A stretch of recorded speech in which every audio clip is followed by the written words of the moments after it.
ملت افغانستان، بیم به کنار هم دیگر جمع بشیم.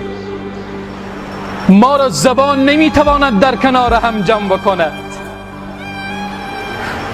ما را نژاد نمیتواند در کنار هم جمع بکند، ما را قومیت و گروه نمیتواند در کنار هم جمع بکند، ما را لا اله الا الله محمد رسول الله میتواند در کنار هم جمع بکند.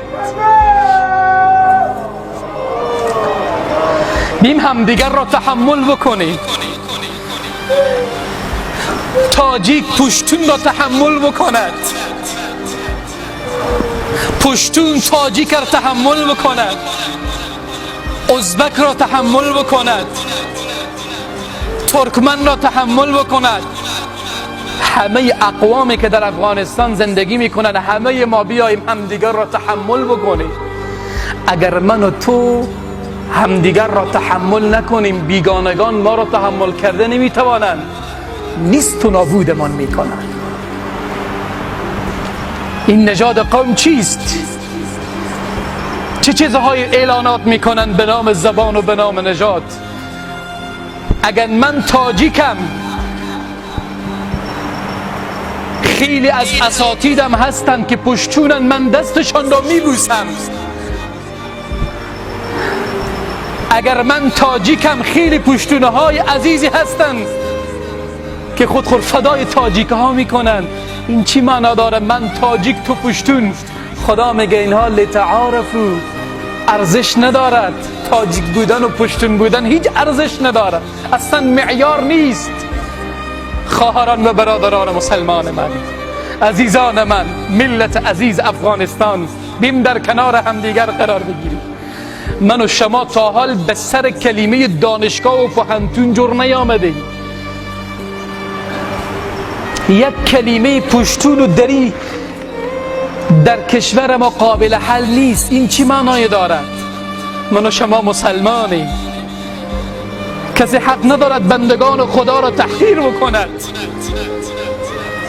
هیچ تاجیک حق ندارد پشتون را تحقیر بکند و هیچ پشتونی حق ندارد تاجیک را تحقیر بکند. من و شما میگیم لا اله الا الله محمد رسول الله. باید همدیگر را به آغوش بگیریم. زمانی نیست که بگو تو تاجیکی، تو پشتونی، تو ترکمنی، تو ازبکی، تو فلانی. من فلانم، من از فلان قوم و گروه و نژادم.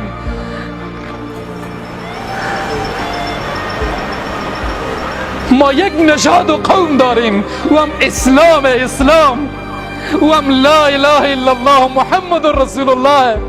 ما به غیر از اسلام هیچ گروهی نمی شناسیم.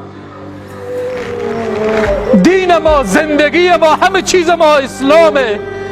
ما با اسلام زندگی میکنیم، با قرآن. ما یک دستور العمل داریم، کتاب خداست. ملت افغانستان، همدیگر را دوست بدارید، همدیگر را به آغوش فشار بدهید.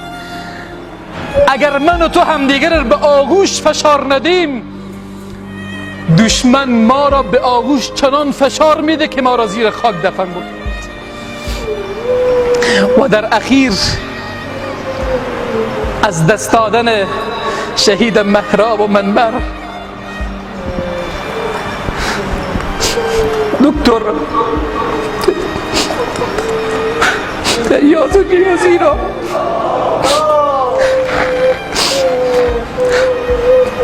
برای همه ملت افغانستان تسلی هست.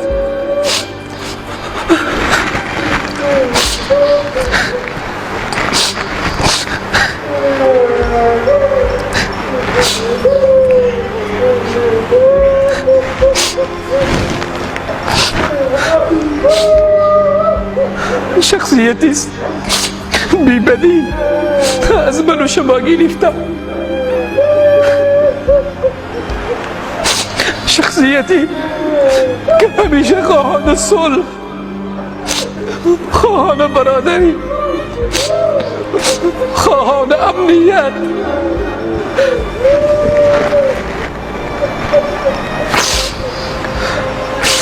شخصیتی که جبران ناپذیر از من و تو گرفتم.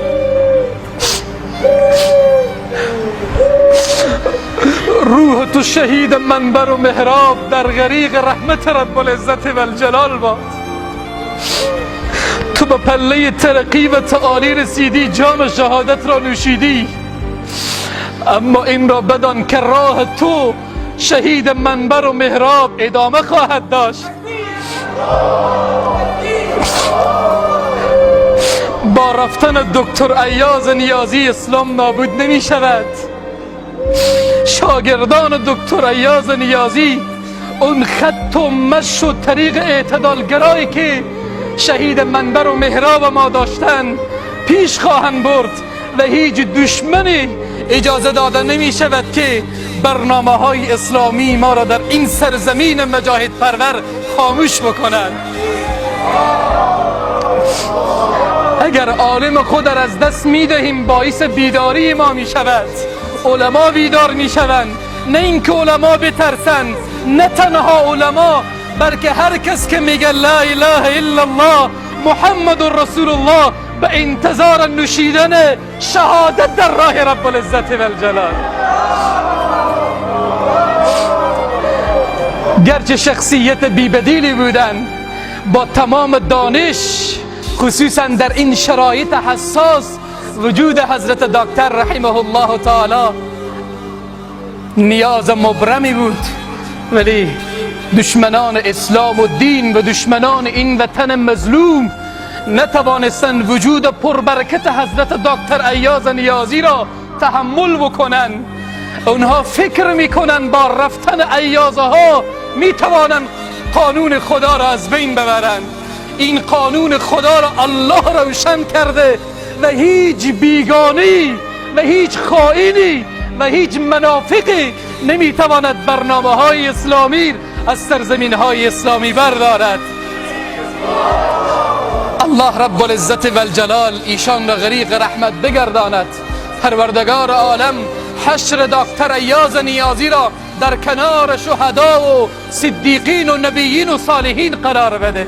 پروردگار عالم برای ملت افغانستان بیداری نصیب بفرماید، اتفاق و انسجام و وحدت و یکدلی نصیب بفرماید.